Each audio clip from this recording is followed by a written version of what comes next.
Hey y'all, got a new looking setup. You know, it may look a little fresh to y'all. You know, but yeah, I can get jiggy with it. Today on the About to Blow Up podcast, I have a guest that I just been admiring from afar on social media. I'm gonna get social media name. Be Nia Love. I almost said Bye. name. Bye. Bye, Nia Love. I didn't know it was a Y in there the whole time. Yes, BY. BY Nia Love. So all right, don't follow me when I say that. Follow her when she said it. Bye Nia Bye, Love. Nia Love. BY Yes. Nia Love. For real, man.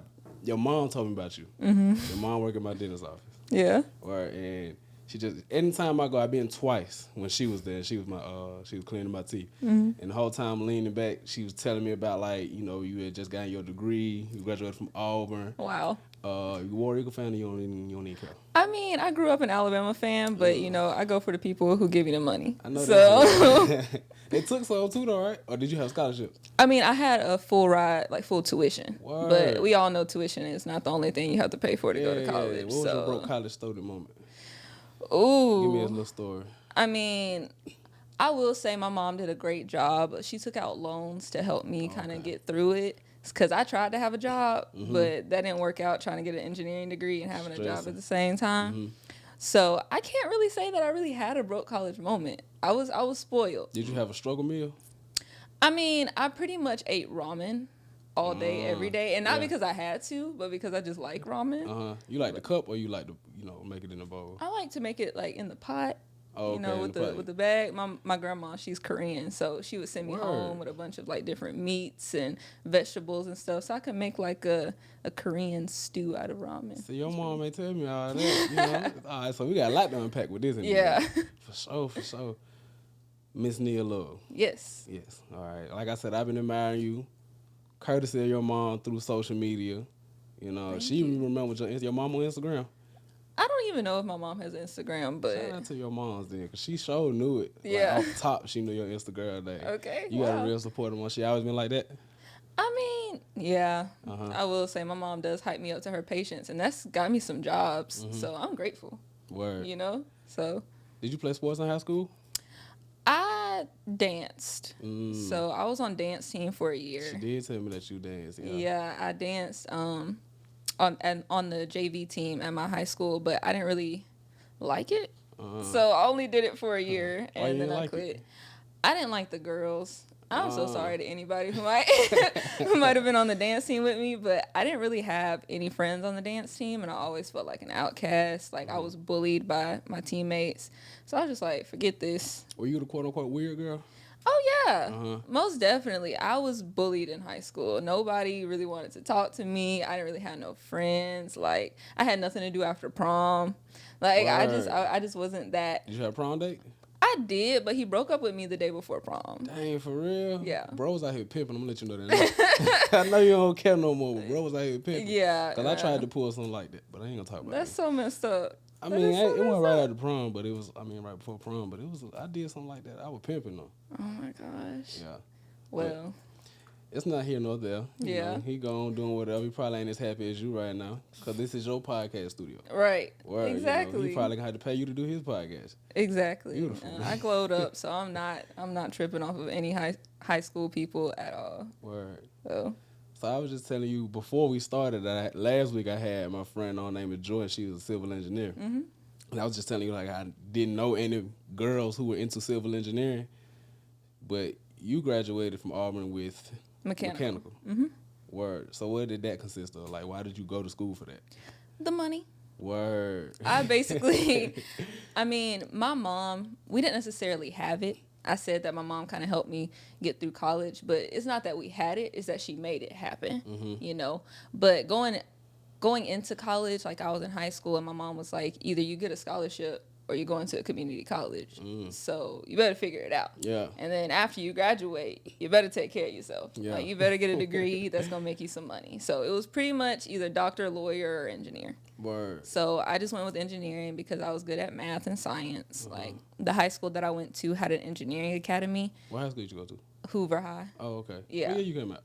A 15? Word. Yeah. I got a homie that came at 15, but really? I know I got a big school, so. My graduating class was 654. Shit. I thought he had like 113. I went to Pleasant Grove. Oh, really? Yeah. Oh, wow. Yeah. I mean, Hoover is huge. They call it Hoover College, so. Most definitely, Hoover you. Everybody. Right. I used to want to go to Hoover. They used to have this show back in the day called Tour Days. Yeah. I used to want to go to Hoover so bad just because of that. They sucked. Oh, man. But, you want to recommend? I'm grateful. I'm very grateful because it was one of the best schools in the state, one of the best public schools in the state. You know, Alabama does not have a good rep for education. 50 in education. 50 states in America. Yeah, exactly. So Hoover was great as far as education goes, but as far as community, like I felt like I was so out of touch with the Black community at Hoover. And, you know, I taught at Spain Park, and that's like the sister school to Hoover. And I started to see it from a teacher's perspective now. Like I was having Black students come to me and be like, there's nothing for us here. Like they were wanting me to start a step team there because there's nothing for the Black children to have. There was nothing to call their own. Like they had diversity council, but you can't say that that's Black. The what council? The diversity council. Word. Right. So, yeah, I recommend Hoover for the academics, but as far as the culture there, non-existent. So, was the dance team full of white girls? Oh, yeah. Word. That's why you feel like outcast. Of course. Was it also because, like, the routines you didn't really... Because I've seen some of your dance videos, and I don't think they do that at Hoover. No. Hoover was definitely my introduction to dance. Like, I had never professionally danced before then. And it was weird coming onto a team where all these girls had been dancing since they were 3 years old. So I walked in there with no experience, really. I don't even know how I made the team, honestly. And then I did JV as a junior in high school, so I was the oldest person on the team as well. But I didn't feel like I was quite ready for varsity. I never had any training. Yeah. You know? So that started it because I wasn't necessarily the best on the team, but I was good enough to make it because I'm a great performer.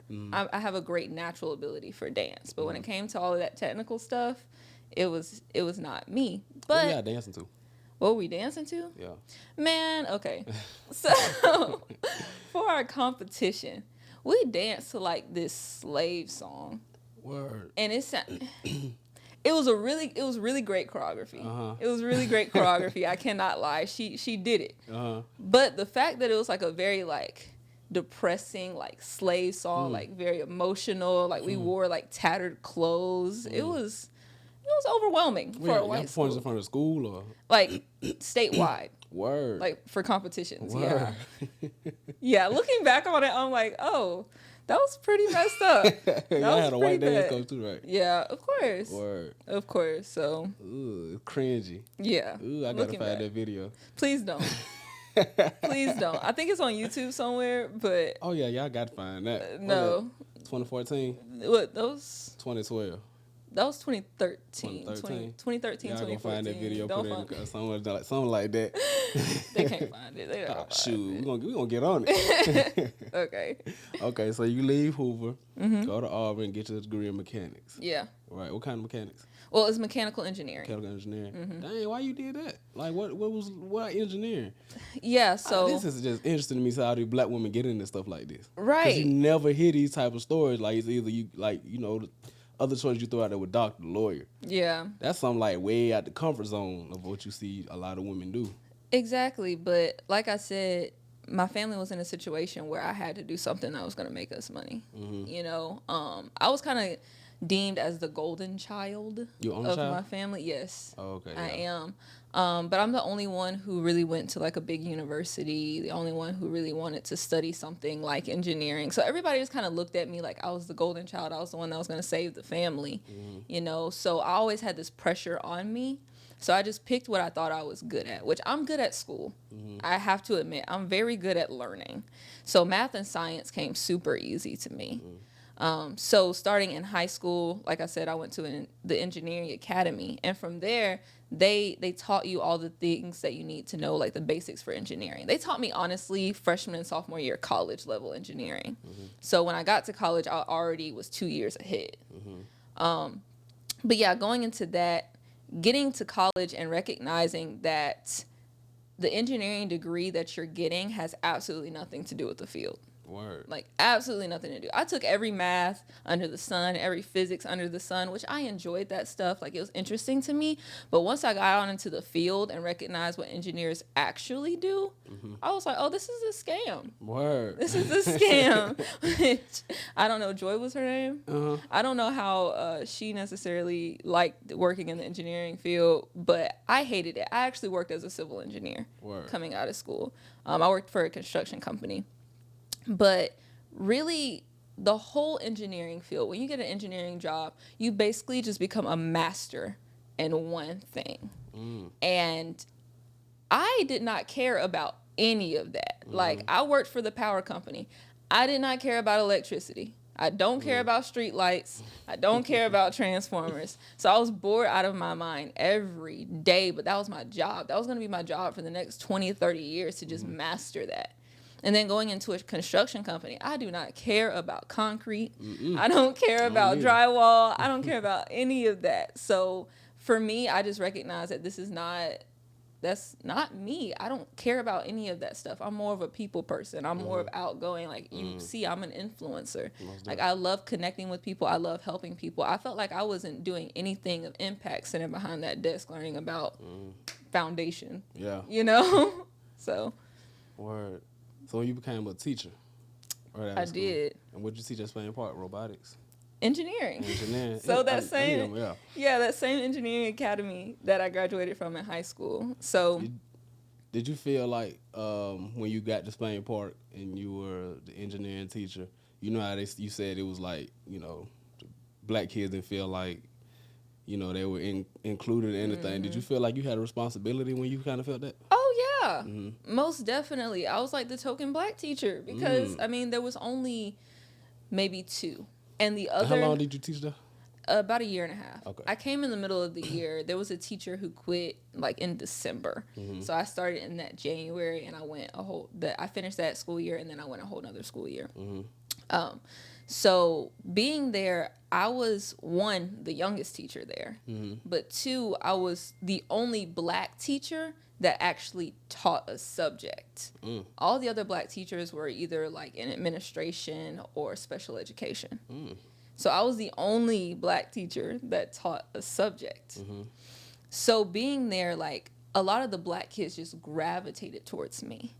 And then teaching engineering, I mean, it's a white male dominated field. Facts. So I mostly just had little white boys in my class. I had maybe 4 or 5 black students, and maybe 3 of those were girls. So it just so happened that one of my students, though, was the president of the Diversity Council. So she really got me integrated into what they were doing. Like, for Black History Month, they got a step team together. So I was the coach of that step team. I choreographed it. They had some college Greeks come out and perform at the step show. So I knew a few of them. And it was just my responsibility to create that safe space and kind of communicate to the rest of the school what it was and what was going on, what is the importance. And then I would always have these random black kids come to my classroom just chilling. Hey, Miss Cole, like, what's up? And they would always gravitate towards me to talk about like things that they had going on at home. You know, so I loved my work as a teacher. I absolutely loved it because I felt like I was doing God's work. Like, I was a safe space for kids who felt like they didn't have a teacher like that, or that they didn't have a safe space at home. So I absolutely love that part of teaching. But like I said, I hate being an employee, though. Word. I'm awful at it. Really? Awful. What makes you so bad at it? I'm just not meant to be one. That's interesting to me because when I hear you talk, I hear you like you really sound like a lifelong learner. Really? Yeah, you just sound like that. And I think a part of being a lifelong learner, you have to sit under people a lot. And I know being an employee, you don't want that I mean, some people may, because, you know, being the boss ain't for everybody. Yeah. Somebody got to work. But True. I want to ask, like, when did you know that you weren't supposed to be an employee for a long time? I knew that senior year of college. Word. Yeah, I was dating a guy back then, and one of the first things he told me when we met, he was like, I'm retiring at 30. And I was like, what? that doesn't even make sense. But throughout our relationship, he opened me up to the idea that you do not have to go to a job to make money. So then I started to like really explore that, get into real estate, and just kind of see what that meant for me. And then, of course, with the rise of social media, everyone wants to be an entrepreneur now. Forex was on the rise at that moment in college. So I was starting to see my peers kind of venture into entrepreneurship and see that there was another way out. So once that light bulb went off in my head, there was no going back. I always said I have to retire before 30 years old. But once I graduated college, I joined a network marketing organization. And when I got into there, I was like, oh, I could really do this before 25. Word. I'm going to retire before 25. So being around people who had already retired and who had already made a name for themselves, who were already making passive income and were doing whatever they wanted with their day, that spoiled me. It's like there's no way. Going into work became such a chore. It became such a headache. Like it got work. It's work at the end of the day. And I would rather be doing something that I want to be doing. Like the beautiful thing now, and I did reach my goal. I retired before 25, so I'm happy. Beautiful, I turned 25 in a couple of months. Yes, So when your birthday? September 22nd. No, mine's September 17th. Really? Yeah. Okay, we got to do so. That's Virgo fine. gang. Yeah. But yeah, so being at home now and being able to wake up and just work on whatever I want to, being able to travel and connect with other entrepreneurs, connect with heavy hitters in the game. That's something that your mom told me. Yes. When like the day she told me about your studio, she said you just came back from like Chicago or something. Yeah. That's what we do. Like we travel around and we just talk to people who are where we want to be. Like you said, I'm a lifelong learner, but I don't see that as learning in a job setting though. Like I don't want to learn how to make your company better, how to make your organization better. I want to learn how to create my own business, my own income, my own legacy for my family and my children.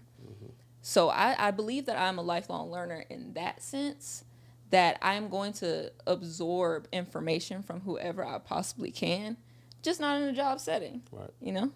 Do you have mentors? Of course. Of course. One of my mentors is the guy that I was going to visit in Chicago. And he's been retired for a while. He's making hundreds of thousands in the game. So we're just learning as much as we can from him, absorbing and learning about like credit and business funding and things like that, because we recognize that is the foundation of every business, you know? So, and of course I have other mentors in other areas. Like I have a mentor who's really heavy in the Birmingham community. So she's helping me get connected here, which I absolutely love, because this is home team, this is home base. Most definitely. You know, so you have to build a community within your hometown, especially because I want to build something here. Before I leave Birmingham, I definitely want to build something here. I'm not going to talk about what I want to build, but it's in here, it's in the works. But that's definitely something that I want to do, so I have to know the community. Word. So I try to have mentors that are in a bunch of different spaces to kind of make sure that I stay well-rounded. What did you want to be when you grew up? When you was a little kid? Like, what was the dream first? You know, I never knew. I felt like I was always tied between who I wanted to be and who I felt like I needed to be.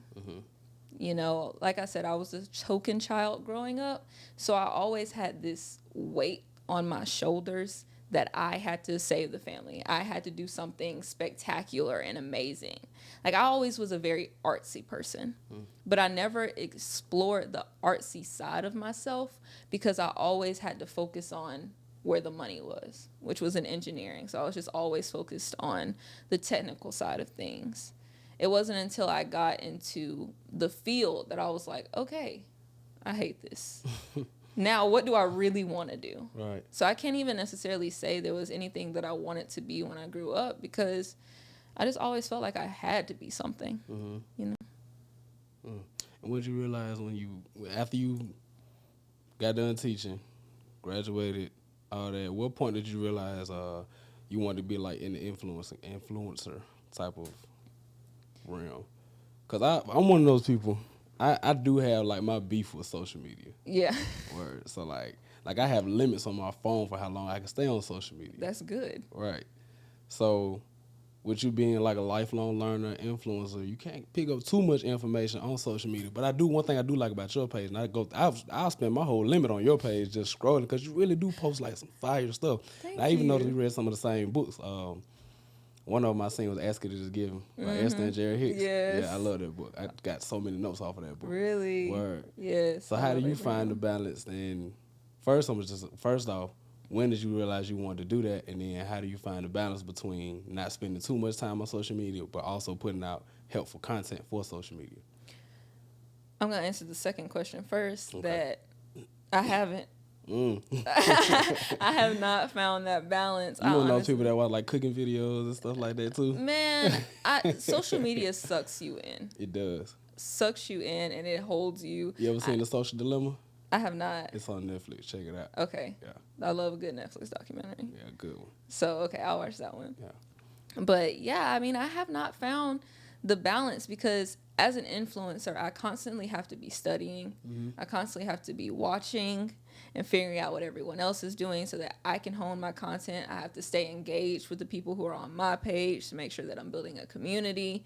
But then just social media as social media, you open it once and then now you sucked into a whole timeline worth of hilarious things or whatever. So yeah, to answer your question, I have not at all. But how I got into the influencing game. Before I go further. Yeah. Is it a bunch of junk like that you get sucked into too? Yeah. I think a lot. I think a lot. Mm-hmm. And as a full-time entrepreneur, I am constantly focused on how to make money, what's the next move, what are my dreams and goals, what am I doing? Like I'm constantly thinking about my future and thinking about how we gonna eat, right?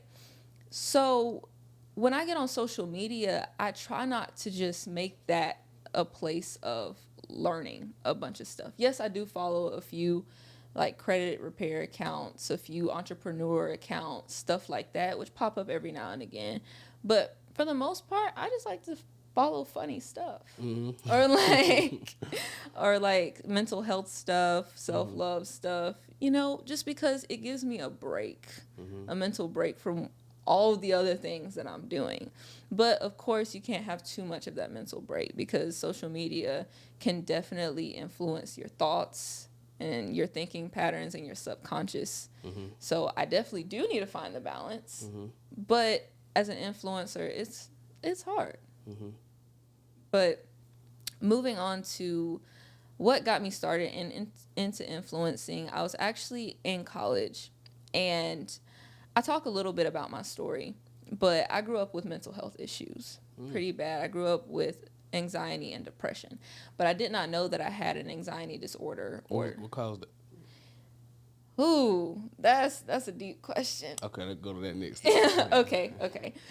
But growing up with depression and anxiety disorder, which I didn't figure out that I had until college, and then going through my suicide attempt freshman year of college. Did you go to therapy for that? I did. That's where you found out, or is it just a moment somebody said you need to get some help? Or did you like just know I gotta go to therapy? What was that? I believe it's really hard to like bring that up like in my memory because I haven't thought about it in so long, but I think I had a really bad anxiety attack one day. Like I broke down really bad, and my mom, I was on the phone with her and she was panicking. She was freaking out. She didn't know what to do. And like I just disappeared for like a solid 2 hours. Like I just got in the car and I turned off my phone and I just drove. And like my family was blowing up my phone. I got lost somewhere. I don't even know where I was. And my mom was like, okay, you need to go get help. Because she wasn't there. You know, I was at college. She wasn't there to help me. I didn't have the same friends that I did beforehand. So I felt like I was alone. Especially this was fall semester of freshman year. So I had just started college. So was it something that triggered that too? Yeah. I mean, I was always that way. But it's different when you're in the house than when you're outside of the house. Yeah. Because when you're in the house, like my mom's there. And my mom, she was never really in tune with me and my emotions growing up, which was also the dilemma. So But she felt like it was kind of comforting because she was in the house, you know. But going off to college, she recognized that she wasn't there to protect me anymore and that I could hurt myself or that somebody could hurt me. So she couldn't really regulate that anymore. And that's why she was like, okay, you need to go get therapy. So when I went to counseling, they put me on prescription medication. And if you know anything about me, like I'm holistic health all the way. I'm plant-based, and I don't take any medications now. I don't necessarily believe in westernized medicine. And a big part of the reason why is because of that. Is because they put me on Lexapro. And I had always had suicidal thoughts growing up, but never to the point where I felt like I was going to commit suicide. But being on Lexapro pushed me to that point, to actually trying to commit suicide. I'm going to stop you one more time. Yeah. I felt like I had a moment where I didn't want to live anymore, but I wasn't necessarily suicidal. Right. Were your moments suicidal, or was it just I don't want to live anymore? It was definitely, up until that point, it was definitely I don't want to live anymore. And I recognized later down the line that it wasn't that I didn't want to live. I just didn't want to live how I was living. But I didn't necessarily know a way out. Like in high school, you don't really have many options. Yeah. Especially if you're not getting help, and especially if you don't know what depression and anxiety is. Like back when we were in school, we didn't really have social media like that. Nah. You know, nobody was really talking about mental health like that. So that's why I had no idea what depression or anxiety was until I went to counseling. So after my suicide attempt, and at the time I was in a very abusive relationship with this guy who was abusing me physically, mentally, emotionally, all the way around. I completely lost myself. And a way that I kind of coped with that was through poetry. So my friends had convinced me to start doing poetry events around campus. And this is how I really started to open up about what I was going through, open up about my childhood and all of my traumas. And I just kind of made a name for myself on campus as, you know, the poet. So I would get invited to all of these events. I would be asked to do poetry there. I started just moving into the mental health space on Auburn's campus. And that's what made me recognize that I'm here to influence people. And I mean, at the time, it was through poetry. But I was having people come up to me and talk to me and wanting to open up to me because they heard my story and they heard what I was going through. And they felt comfortable with me. I really inspired people. Like, my poems led people to cry, you know. And I was like, maybe this is what I'm meant to do. Maybe I'm supposed to tell my story. Maybe this is what I've been going through, all of the things I've been going through for. So that really sparked my influencing journey. I didn't really move into social media until after I graduated college. But once I recognized that I could make videos talking about these things and really get into the public speaking space, because I did pageants. So I was moving into public speaking anyway. When you were a little girl? No, in college. Word. Yeah, so I was the district, Alabama district, Miss Black and Gold. So I went to regionals. But something happened there, and they took my crown. But they was hating. They were hating. They were definitely hating. But from there, through my pageant experience, I recognized that I have a knack for public speaking. So knowing that I could influence people through my story, and knowing that I can publicly speak well, I was like, okay, how can I use this on social media? So I started making videos on social media. And then, you know, Reels started coming around. So I was like, okay, maybe I should move into Reels. You got to show me how to do a Reel, too. I suck at it. Everybody asked me how to do that, but I don't even know how to teach you. Bro, like my thing, I suck at anything that got to do, like, social media for real. That's part of the reason why I kind of don't even trip on it. Yeah. But, like, you got to, the words pop up while you're talking. I don't know how to do that. That takes hours. For real? I'm trying to find a way to pay somebody to do it. Honestly, once we get this podcast going and I'm going to cut it up and put it in the Reels, somebody else going to have to do it because it takes me hours. I highly recommend going outside to get someone to do that. Okay, I don't want to do it no more. I just stick to just saying what I got to say in the video. Yeah. Yeah, because I be watching the videos and I be hating because I really can't get the words to pop up like that. I really just found out how to do a Reel like 3 weeks ago. Really? Yeah. Like, I'm so off of it. Like, I get on, I really, like, at the end of the day, I get on to be nosy. Yeah. And I just go see what I see. But that's about it for me, for real. Like, I don't really care too much to be on there a lot because it's like junk food to me. Mm-hmm. It tastes good. It's good in the moment. But after that, you kind of just like you ever sat around and ate like you plant-based and stuff, right? Man, you ever ate like a brownie? Oh, man. After a whole clean week of eating, and you just like, oh, it was so good in the moment, but I know it feel bad, That's how it is for me. But honestly, like I said, I definitely need to regulate my social media time because you're right. It is entertainment junk food, and it's very toxic. Right, it really is. And then you got a whole lot of different mental health advocates pulling you all different which ways. How do you weed out the good ones from the bad ones? How can you feel when somebody is real when they speaking? Whew. Okay, so one thing that I strive to do as an influencer, there's this thing called toxic positivity. And it is basically when you're that influencer that's just like, be happy all the time and it's okay, it's gonna be all right, but they're not really giving you any constructive conversation. And I don't want to be that influencer. A lot of mental health influencers do that, where they just kind of post positive quotes or say positive things, but they don't really give you anything that you can build off of or like really apply to your life so that you can change something deeper about yourself. So that's really how I distinguish it. When I'm looking for, because I follow other mental health social media influencers because I want to learn. I want to grow. I want to follow the people who have already got that big following so I can see how I can get there. So I'm very picky about the people that I follow because I recognize that there's a lot of toxic positive influencers out there. But you see, with my page, I always try to talk about topics that are specific and that are helpful and that are applicable to what someone may have going on in their life. I like one you did like last week. And I was comment creeping. This is one of the times I was just creeping on social media.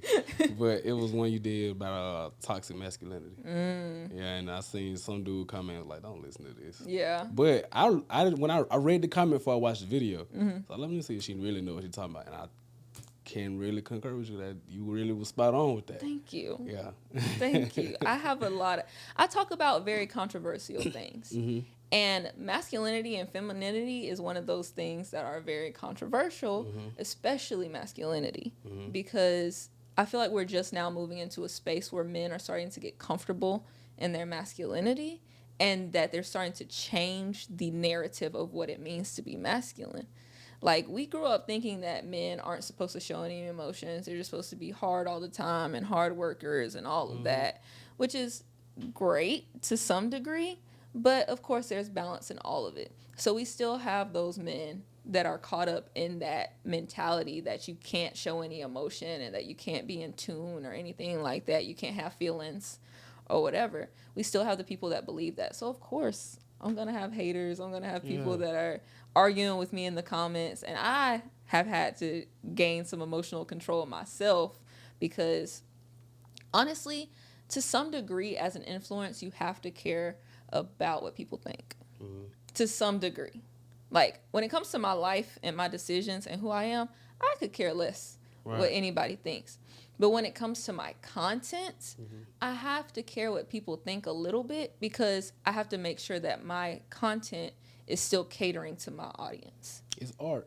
Exactly. It's art. You can paint 100 pictures, but if ain't nobody buying them, you might be the problem. Exactly. Exactly. So it does hurt my feelings. Not gonna lie, it does hurt my feelings when I get those comments, and I feel very defensive. Like, I get really defensive over my work. Like, this is my stuff. I'm sensitive about it. Eric about it, yeah. I'm sensitive about my shit, right? So when people comment, I do kind of get upset, but I have to. Those are one of the times where social media can get toxic, and I have to take a step back and just be like, okay, I respect your opinion. Word. Moving on. Word. It's kind of like I play sports, so it's kind of like watching film. You get the critic who might say, oh yeah, you did this wrong, but you can watch it 100 times and just try to point out what you did wrong. And I think you as the artist, you're gonna have to, like, on your own, you figure that out. Like, yo, I know what I'm talking about, you know. Especially if it's like couch warriors that's coming in and stuff like that. Right. Especially like you following me for a reason, apparently. You know, and I don't want to get too caught up in that because you still, even as an artist, you're gonna put out something that people just don't rock with, or you may look back at it and just be like, this ain't it. Yeah. But that's just a part of the game, you know. You just go out and just look and see, like, yeah, I did mess that one up. That one was a bad call. I got a few of those. Right. I got for a few real? of those. Yeah. I'm such a fan though, so I can't even tell for real. I'm not bluffing because you're right here. I'm one of the most honest people out here. I'll straight up tell you to your face something garbage. I got my best friend. My best friend name is Trey, and he used to make music. He still does make music. But I remember when we first started, I was like, bro, this ain't it. You know, and I remember he told me like a couple weeks ago we did a podcast, and he was like, bro, you told me that in that moment, you know, I was mad at you. But now I look back and listen to that, I was like, yeah, it really was bad. Yeah. But Trey really has gotten better with it. And I'm glad he kept going. I'm glad. I mean, we was like 15, so it was kind of harsh the way I said it. But I'm glad he didn't give up on it or nothing like that. Right. Yeah. I do want to ask you about, because I remember seeing that too, your moment, like just being single. Oh. Yeah. Okay. But you had some good stuff on there too when you was talking about that. Just that whole season. Yeah. What was that like for you? What did you learn during that season of singleness? Being real, I learned that I hate being single. What'd you hate so much about it? Now, okay, when people hear that, they might think that I don't love myself or anything like that, but that is not the case. I absolutely love myself. I've come such a long way in my self-love journey, and that's not the problem. I also don't mind being alone. I will break up with somebody in a heartbeat. I don't care anymore. Like, but I recognize that being single is not a place that I thrive in, especially being a woman. And this is going to be one of them controversial topics that I've talked about. Yeah. But femininity likes to be taken care of. Like, feminine women love to be taken care of. And when you're single, you have to be in your masculine a lot because things have to get done. Bills have to get paid. Money has to be tracked. You got to have a budget. Like, all of these things have to get done. So if you're not in your masculine, you can't get those things done. So being in a relationship allows me to relax in my femininity. I actually had somebody reach out to me in my DMs like last week, and she was asking me, she was like, you talk a lot about, you know, being able to lean into your femininity in a relationship, but what about for us that are single? What do we do? And I was like, you know, to be real with you, you just kind of have to take it. You kind of just have to spend your single season in your masculine a little bit because, like I said, things have to get done. Of course, you can do things to like tap into your femininity more. You can do yoga, tap into your creative side, hang out with girlfriends. You can do those things, but for the most part, you got to take care of everything by yourself. And especially me, I'm a very outgoing person. If I sit in the house for a whole day, Feel like a wasted day. A whole wasted day, I get really like just not depressed, but I just get like really sad. It feels so gloomy. Yeah, I just want to go outside. Right. I couldn't stand that, but I'm like, man, I just need more friends. I need to get out the house. I need to do something. I need to talk to somebody. I know exactly what you mean because I'll sit in the house it could be raining outside. Yeah. And I'll be like, I could have went jogging in that rain or something. Like I felt like I wasted the whole day. Yes. You know, and it's like nothing I could have done about it. But when you're in a relationship, you have somebody there. Like you can get stuff done. You can talk to somebody while they're there. Right. Like, but when you're at home by yourself and like maybe all your friends are at work or they're busy, nobody you can't talk on the phone with nobody, or you didn't talk their ears off for the past 3 days, and now you're sitting there like, who am I going to talk to? What am I going to do? Like, so I just hated those moments. But of course, singleness taught me a lot about myself. I felt like I needed to be single because I still dealt with codependency issues. And I would kind of latch on. Codependency emotionally or? Yes. Okay. As in, I would latch on to men. And I would use them as a means of like happiness and love. I didn't know how to love on myself. Like I didn't say I hated myself per se, but I felt so dependent on men to show me that I was loved. I didn't know how to show myself love. What does showing yourself love look like now? Well, what does showing yourself what does showing yourself love single look like, and what does showing yourself love in a relationship look like? So single, For you. For me, showing myself love meant giving myself permission to do whatever I wanted to do. Like, I was very, like I said, you have to be in your masculine a lot. So I was always very on top of things, especially as an entrepreneur. Like, you have to do business, you got to do budget, you got to do all of these things. So when I gave myself those moments to be like, Nia, what do you want to do today? What do you want to buy? Where do you want to go? Who do you want to hang out with? Like, when I gave myself permission to do those things, that was me telling myself, you deserve that. You deserve love. You deserve to be able to do whatever you want. You deserve whatever you want. So that's what it looked like in singleness. Now, in a relationship, honestly, those self-love moments are, again, the same. Me just doing whatever I want to do, taking time away from the relationship to really just kind of focus on me and do what I want. Now, I feel like those things aren't necessarily as necessary as they were when I was single. I felt like during my single season, I was the only one that was able to fill my cup. Now, being in a relationship, my boyfriend fills my cup a lot. Right. We fill each other's cup a lot. And I see y'all both, the way y'all interact with each other, y'all are like this with the cup. Yeah. Oh, most definitely. Yeah. Most definitely. That's why I said there are rarely times where I feel like I have to fill my own cup because I'm just always so full. And I don't think that that's necessarily a bad thing because we already did the work in our singleness. We know that we love ourselves. We know that if it ever came down to it, we would choose ourselves over the relationship. You know, if it was ever a toxic situation, if we ever made each other unhappy, then we have the self-love enough to pull ourselves out of it. I don't think that we're dependent on each other's love. We just give it to each other out of health, out of wholeness. And therefore, we're just always full. I like that. I like, especially like what you said about in your season of singleness, you had to feel like, well, what does Nia like to do? Yeah. I think those 5 W's, you got to ask yourself, who are you? What do you like to do? Where do you like to go? When do you like to do this?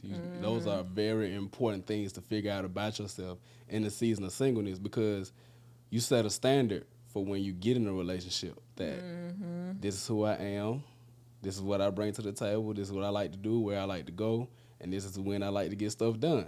Right. So when you get in a relationship, you can see the person, you can see, be like, okay, you don't rock with this, you don't rock with this. We don't rock then. Yeah. It's real easy to see. And I think a lot of people get in relationships before they answer those questions about themselves. And they end up in those situations where it's just like, how did it go wrong? And it's like, it wasn't necessarily that person's fault because that person just went with whatever you gave them. Yeah. People are only going to do what you allow them to do. Right. So right. That single season is really important. All my single friends out there understand no matter how much you try to rush it, it's there for a reason, all right?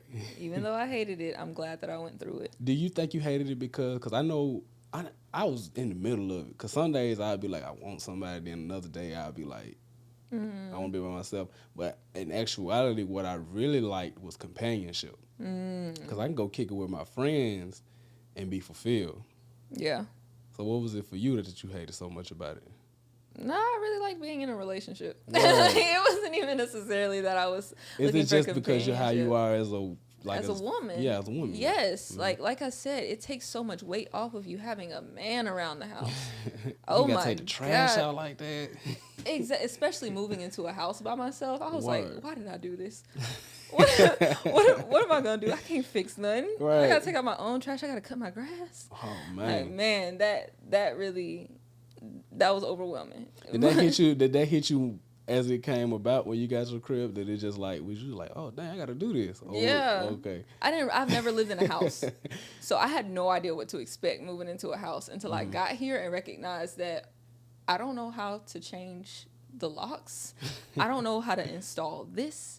This is randomly leaking. I can't call maintenance. Like, what do I do? Yeah. What did the engineering degree come in at? Nowhere. Man, all we learned was math. Not all the math in the world can teach me how to fix a leak. Okay. Wow. So being in a relationship definitely filled that. Like, I enjoyed being single. It had its moments. But of course, I always felt like I really want to be in a relationship, but I'm willing to wait on the right relationship. I'm not the type that's going to settle in somewhere that I don't want to be. Like, I dated around a lot during my single season, but it was so easy now that I had taken the time to ask myself those questions and figure out what I truly want and who I truly am. When I got around to dating these guys, it was like I could talk to you for a few days and know that you're not the one. Right. I'm the same way. My friends make fun of me because they be like, bro, you ain't even give her a chance. I said, bro, I seen all I needed to see. One conversation, and now I'm no longer attracted to you. Right, That's all it takes. But that's why single season is so important. You don't want to waste a bunch of time with people who are just there, who are not serving you, or that you can't serve because y'all just aren't meant to be together. Y'all just aren't compatible in that way. Yeah. My mom was like a real big, she would pressure me a lot by like, you don't have a girlfriend and and I'd be like, Mom, I never really would explain it to her, but I just feel like it just ain't time, Mom. But during the meanwhile, I was dating around too. Yeah. But like I just said, like I can see, give me a week, and I'll know. Because I know one of my favorite quotes, pressure make diamonds. Yeah. When I get in those moments where I get to see you under pressure, that's when I'll know, like, okay, yeah, this ain't gonna work. I feel like I have to like put men into categories when I was dating. Like there are the guys who just aren't on my level at all, and then there are the guys. What are those guys? It don't matter now, but you know what guys are those? I am a dreamer. So the minute I meet a guy who ain't got a dream, oh, it's a wrap. Do you think you could date a guy that said, I'm gonna work at this company for Oh no. No. What if he said, I want to move up the ladder though? I don't care. Word. I need you to own that company. That's just me. That's just my preference though. I'm the same way. As an entrepreneur, I love that me and my man, we worked business together. I absolutely love that. It makes it so smooth. If anything is ever down, I know that I could pick up. If anything is ever down on my end, I know that he can pick up. It is beautiful running a business together. I could not imagine sitting here running a business myself while my man is at his job. I would hate that. I would absolutely hate that. So the minute that anybody mentions that, oh, that's our last conversation. What if he was a little slow on the road? He'd be like, give me a year and a half. I'm at an age where I am not raising no man. I will say that, and I have yet to speak on the guy that I dated before my relationship now. But in that relationship, that was him. Like, when I mean the second tier of men. So the second tier is the men that I feel like are on my level, but just aren't for me. And he was one of those people where we connected intellectually, we connected emotionally, and it was great. However, he just wasn't where I needed him to be as a man. And I just don't feel like we were compatible in that way. You know, like he was a good man. He was a great man. There are a lot of great men out there, but that does not mean that they're good for me. You know, so. Oh, Superman video. Superman or Batman? What you said? What? Was that you that made that video? Batman. Batman, yeah. Yeah. Yes, like, yes, a good guy can come along. That's what I was talking about. A good guy can come along, but just because he's a good guy doesn't mean that he's your guy. That was my last relationship. Like, he was a really good guy, but he just wasn't the guy for me. Now, in those situations, it takes me about 3 months to figure it out. Because, like, within 3 months, that's when you start to recognize, okay, maybe this ain't the one. Does it take that long because you're also trying to, like, work it out? Like, we can tweak this. We can tweak, Oh, most definitely. Us women, we run into so many, no offense, we run into so many trash men that when a good guy comes along, we're like, oh, yes, finally, great. Finally got somebody to open the door for me. Right, exactly. So we stay there and we try to figure out, okay, is this something that I really want? Or am I just trying to make it work because he's a good guy? So that's why it takes me around 3 months. But I think around 2-ish months is when the infatuation starts to die down. Because when you have a good guy, you get excited. Like, ooh, he's taking me out on dates. Yeah. Ooh, he opening up about his feelings. He got it together. Like, that's the exciting part. But once the excitement dies down, it's like, oh, I really don't like you. Yeah. I just like the idea of you. Okay. So what makes What makes your guy so special now? How you knew he wasn't the fake? You know, how you knew he wasn't the Batman with the upside down logo? He was. Word. He was. No, like what I love about my relationship now is that we've already done this before. Word. Like we started dating back in 2019, around my birthday in 2019, and we broke up around the same time in 2020. And it was a shit show. It was awful. It was absolutely awful. I was very codependent. I felt like my self-love wasn't really there, and I was very dependent on him. And so much so that I was afraid to walk away. And I am the type where I am going to elevate you. No matter what relationship we're in or who you are, I'm going to elevate a man. And that's just because where I am energetically. So when he came back into my life the second time around, my standard was much higher now. And I wasn't putting up with a lot of stuff. Like, he tried it for a second. He tried to be a scumbag on me for a second. But, like, I think I wrote him a letter, and I was like, yeah, I'm done. Ooh. I'm done. Like a Leo. Yeah. And when he came to my house to get the letter, he was like, yeah, nah, we need to talk about this. Yeah. So we talked about it, and what was in the letter? If you don't mind sharing. I don't even remember. He honestly ended up throwing it away. He never even read it. And I read the first line. I was like, nah. So I don't even remember. I think I was just fed up. I was just fed up because we were in this weird in-between when he came back into my life where we were trying to be friends, but we obviously couldn't be friends. You know, it was obviously that attraction there, and I never stopped loving him.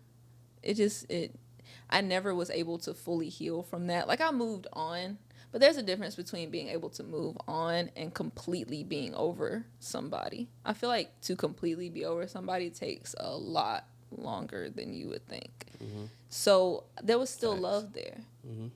So I couldn't just throw that away and just be friends. That's just not who I am. I would rather push you out of my life because I don't want to keep torturing myself like that. So I had gotten to that point where I'm like, okay, if this is all you want to be, if all you want to be is friends, then you're going to have to get up out of here. Because I thought you were coming back into my life wanting to try again, you know, but he was all gung-ho about being friends. I was like, nope, can't do it. So once he recognized that, and I mean, there were reasons why he wanted to be my friend. And it's because he felt like I still hadn't healed. Like, I still was dealing with my daddy issues and stuff like that. But I actually ended up having a talk with my dad, and I was able to release myself from those issues that we talked about. I finally had a deep conversation with my father and released myself from those. And when I did that, like, my boyfriend, he was there in that moment. He saw the weight lift off of me. Was your pops around? My pops, he was in and out of prison growing up. So he's really big in the drug dealing game. So he was never really around. And growing up, it felt like he only really wanted me. As a kid, you don't really know what's going on. You just know your dad's not around, right? But I felt like he kind of glorified me when I was doing something that he felt was an accomplishment. So, like, he would always brag on me about getting good grades and going off to college and all of that. But I never got any other type of love from him. I felt like the only love that I got from him was when I was doing something. And therefore, I adopted this mentality that I have to earn love. I have to earn a man's love. And that's why I kept getting into abusive relationships, because I felt like I have to earn you. Like, there's something wrong with me. There's nothing wrong with you. There's something wrong with me. I can do it. And so he still kind of saw that when we came back into the relationship. So once I finally had a conversation with my dad, and he told me, you don't have to try so hard. Like, you can just be loved, and just be loved because you are who you are. And that just freed me. It was like a huge weight was lifted off my shoulders. And Jamal was like, okay, now I can chase you. Now that you're done chasing me, now I can chase you. Wow. I mean, that is beautiful. Because, you know, I've never been attracted to girls that chase me. Ugh, it's so unattractive. It is. And that's, you see now, that was like the reason he was kind of like, probably just playing around because he was like, she ain't going nowhere. Yeah. Yeah. Exactly. But that was why it was so important for me to learn how to love myself. And I didn't even recognize that I was chasing him because, I mean, not to toot my own horn, but Tootie, we honking around here now. Come on now. I'm a pretty like high standard caliber woman, you know, and it's not hard for me to get men. Word. It's not. So in the dating world, I never felt like I had to chase anybody. Ooh. Like they were chasing me, so I was like, this is whatever. But when he came around, and because he is a high caliber man, because he has high standards, he was like, oh, I'm not settling for less. And I was like, dang, do I have to chase him? But then he made me recognize that no, it's not that I have to chase him. I just have to raise my own standard for myself and not even bring myself to a place where I feel like I have to chase a man. So him doing that ignited me, and me putting my foot down in certain areas ignited him. And that's what makes him so special. I think that's where we started off the conversation as to what makes him different and what makes him special. And it's that we just hold ourselves to such a high standard. Like, people call him intense because he's super intense about everything that he does. But I love that about him because I never felt like I had a man that challenged me. Like, I'm super smart. I'm super in tune with myself. Like I said, I'm pretty up there. So I never felt like I had a man that could just, like, elevate me more than I already was. So when he came into my life, it was like, oh, man. Yeah. He's a challenge. He's elevating me. Like, we're actually elevating each other. Word. And that's my favorite part about our relationship. And that's why I chose him. That's awesome right there. Glad he got it together, man. Rock solid. What was there? One more question. Okay. Talked about your art. You do dance still. Into this podcasting thing. Still do poetry? I'm trying. Okay. I'm trying. Okay. Well, I'm gonna talk to you about that off the camera too. Okay. But your social media, what point do you want to get across with everything that you put your hands on? Wow. That is a very deep question. I believe that my ultimate goal and my ultimate purpose when it comes to this influencing game is helping people recognize that the good life is a thing, that you can really have everything that you desire out of this life. Because I went a majority of my life, honestly, like 21 years of my life, believing that I was dealt this card. I was dealt this hand, and now I am forced to just have it, to just play it. And I thought that I was just going to struggle. I thought that I was going to be depressed for the rest of my life. I thought I was going to be anxious for the rest of my life. I thought that I was always going to have these traumas that were going to hold me back. But then once it snapped in me that I don't, my world opened up. And that's when I really was able to build happiness in my life. When I came to the conclusion that I can literally reprogram my mind to believe whatever I want. I can have whatever I desire as long as I will it.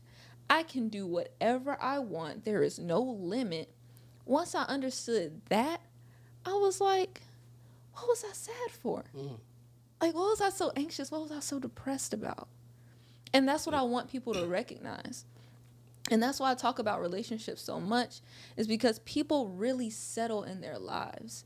And a big place that they settle in is their relationship. They settle in these toxic situations because they don't believe that they can do better or that there is better out there. But there is always better. Happy, easy relationships exist. A happy, easy life exists. You don't have to work so hard. You don't have to try so hard. And that's what I'm really trying to get across to people and show them, hey, life can be good. Life can always be good. Like, why have this pessimistic view? Right. So when it comes to everything that I do, I just want to spread love, which is why I renamed myself as Nia Love. I just want to spread love and life and hope. Like, that's also why I coined the name Love the Hope Dealer. Because my job is really just to instill hope in people that have already lost it and hope for a better life, that is. Because life is really sweet out here. It really is, yeah. No matter where you come from, life is really sweet out here. Right. So. Wow. That was a full answer right there. I've never been asked it. That was a great question. Yeah, I appreciate it. I appreciate you for letting me come into your studio. Of course. Yeah, it's beautiful over here, for real. Thank you. Come back anytime. Most I definitely. appreciate being here. This is a lot of content for me. Yeah. So I'm grateful. Most definitely. I appreciate, like, I get to be on the camera with you. I'm like, yes, it's my clout finna go up.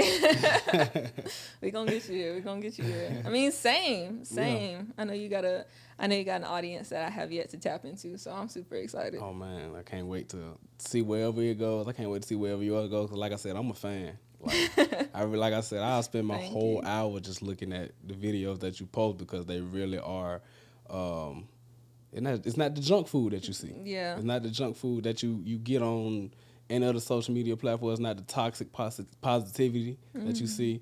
It's real. Thank you. And I appreciate that. So keep doing you. Again, appreciate you coming on. And of course. We should have a part 2 one day. Oh, yeah. No, most definitely. You're a great conversationalist. I definitely want to do this again. Thank you. Yeah. All right. Peace.